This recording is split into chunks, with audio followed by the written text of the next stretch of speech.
Je vous retrouve enfin aujourd'hui après de nombreuses semaines sans vous proposer de vidéos ou de contenu. Ça m'a énormément manqué, tout simplement j'avais beaucoup trop de travail et je n'avais pas le temps en fait de faire des vidéos.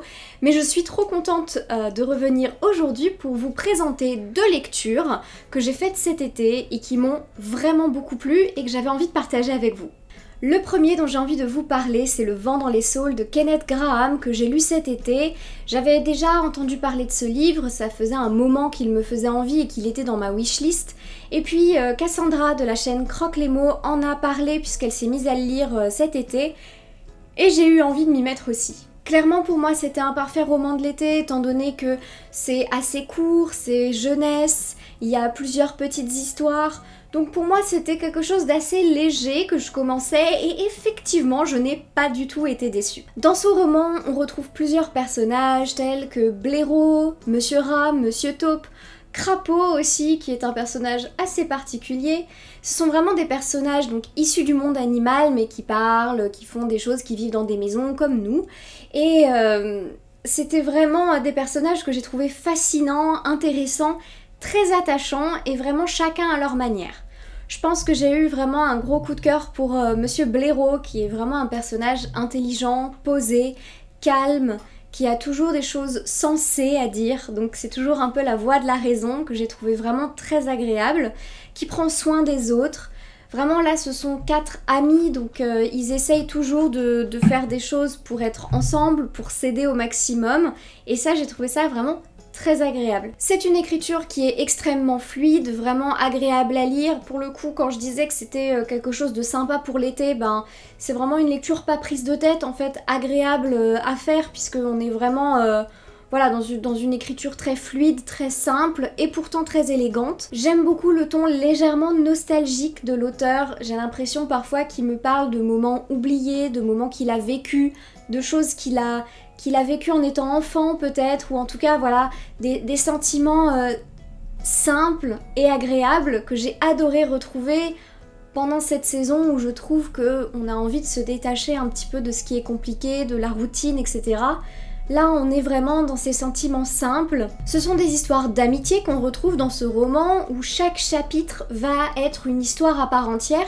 Les chapitres se suivent chronologiquement, donc parfois on va avoir un chapitre plus loin, la suite d'une histoire antérieure, mais en tout cas les chapitres constituent chacun une histoire en eux-mêmes, et ça je trouvais ça très agréable.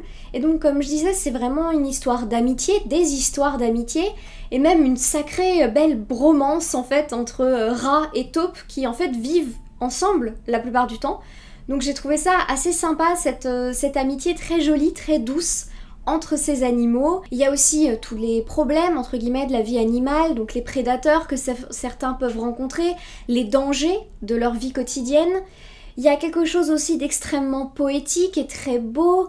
Il y a notamment une des histoires qui est très très belle avec une allégorie et l'idée du dieu Pan qui serait là, et j'ai trouvé ça très beau. Enfin, j'ai trouvé en fait que c'était à la fois très nostalgique, très poétique, très doux, ces animaux qui vivent en harmonie les uns avec les autres, parfois avec des difficultés, mais des amitiés qui savent se créer pour réussir à déjouer les pièges, déjouer les problèmes. Enfin j'ai vraiment trouvé que c'était hyper rafraîchissant, hyper positif comme roman et vraiment très très agréable à lire.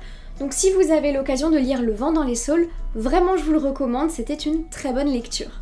Le second livre dont j'avais envie de vous parler, c'est Les nuages de Magellan de Estelle Faye, que j'ai littéralement dévoré cet été. Là pour le coup on est vraiment sur du coup de cœur. J'ai vraiment adoré parce que là dans ce roman on était dans un genre que je ne connaissais pas à Estelle Faye, c'est-à-dire le space opéra. Ici on va retrouver plusieurs personnages, à commencer par Dan, une jeune serveuse qui travaille dans un bar qui s'appelle le Frontier, qui est sur un espèce de planétoïde pas super accueillant, rouge, très poussiéreux, où il n'y a pas grand chose qui pousse. Et elle va rencontrer Mary Read, une femme qui vient régulièrement dans son bar, une habituée, et qui a l'air de se cacher en fait sur ce planétoïde, qui a l'air de se cacher de quelque chose. Elle n'est pas sûre que Mary Read soit sa réelle identité, et donc elle va essayer de percer son secret, sauf que ça va l'amener à avoir pas mal de problèmes en fait. Je pense qu'on peut dire ça.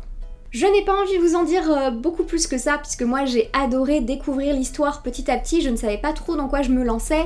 Je savais qu'il y avait une histoire de piraterie, de l'espace, je savais qu'il y avait un fond de révolution dans l'espace toujours, je savais qu'il y avait des androïdes, mais voilà, je ne savais pas beaucoup plus, et en fait j'étais super contente de découvrir petit à petit, de grignoter ce roman, et j'ai vraiment aimé la manière dont Estelle Faye présente les choses.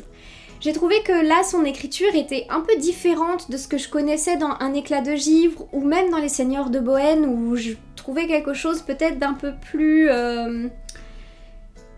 poétique, j'ai envie de dire, alors que là on était dans quelque chose de beaucoup plus rythmé, c'était assez cru, j'ai beaucoup aimé. Alors il y avait des moments plus poétiques, plus doux, mais j'ai trouvé que le rythme était assez différent, et la dynamique du roman était très différente de ce que j'ai connu jusque-là avec Estelle Faye. Alors c'est mon ressenti, peut-être que c'est pas très vrai, mais voilà, j'ai eu cette impression, c'est peut-être le sujet qui fait que... Mais en tout cas, je trouvais ça très agréable, j'ai vraiment aimé la manière dont c'était écrit. Comme d'habitude, c'était d'une fluidité et d'une simplicité époustouflante, tout en restant parfaitement élégant, parfaitement beau. Donc vraiment, ça c'est ce que j'aime le plus dans l'écriture d'Estelle Faye, c'est qu'il y a toujours ce style si beau et travaillé, tout en étant très simple et pas lourd en fait, c'est aérien, j'adore ce style. Voilà, je peux pas dire mieux que ça. J'ai aussi beaucoup aimé les personnages, comme d'habitude avec Estelle Faye, énormément de diversité. Là j'ai aimé parce qu'il y a un personnage qui est plus âgé, et que on vient parler de l'âge, on vient parler de cette notion de l'âge. Évidemment, comme d'habitude, beaucoup de diversité en termes d'orientation sexuelle. Donc vraiment là-dessus, je trouve qu'Estelle Faye, c'est toujours une valeur sûre. On sait qu'on va trouver tout ce qu'on peut trouver dans l'univers, et c'est plaisant. L'histoire en elle-même, elle reprend beaucoup de codes qu'on connaît déjà, donc j'ai envie de dire pas de très grosses surprises à ce niveau-là, mais très bien tourné pour un one-shot. J'ai trouvé que c'était vraiment bien tourné, que les choses étaient parfaitement bien amenées, il n'y avait pas de longueur, la manière dont ça se déroule était très intéressante. J'ai beaucoup aimé aussi parce que vers la fin, on saute quelques années pour avoir des parties pour quelques années plus tard, etc. Donc vraiment, c'est une histoire qui se pérennise dans le temps. Et ça, j'ai trouvé ça hyper intéressant parce que la fin est ouverte sans lettres, du coup, puisqu'on arrive à clore quand même un peu ce qui va se passer avec les personnages. Ça, j'ai trouvé ça génial. Enfin, en tout cas, on a une bonne idée de ce qui va leur arriver. Donc ça, j'ai trouvé ça vraiment super bien parce qu'on a ce sentiment de clôture sans pour autant que ce soit trop... je veux absolument finir ce roman en ayant vraiment une fin un peu fermée. Là, c'était assez ouvert, donc j'ai trouvé ça vraiment très très agréable. Je sais pas si c'est très clair ce que j'explique, mais en tout cas, j'ai vraiment trouvé ça hyper sympa de faire ce genre de fin. Et clairement, un peu comme pour Le vent dans les saules, j'ai envie de vous dire, si vous avez l'occasion de lire Les nuages de Magellan, vous pouvez y aller les yeux fermés, parce que c'est beau, c'est bien écrit, c'est intéressant, c'est rythmé, il y a de l'humour, il y a de l'action, il y a de l'aventure, il y a un peu d'amour. Et enfin voilà, j'ai trouvé que c'était quelque chose de hyper complet et hyper intéressant. Et clairement, je n'en attendais pas moins d'Estelle Faye et je ne suis pas du tout déçue. Voilà, cette vidéo touche déjà à sa fin, j'espère que ça vous aura plu, j'espère aussi que ça vous a donné envie de lire ces romans.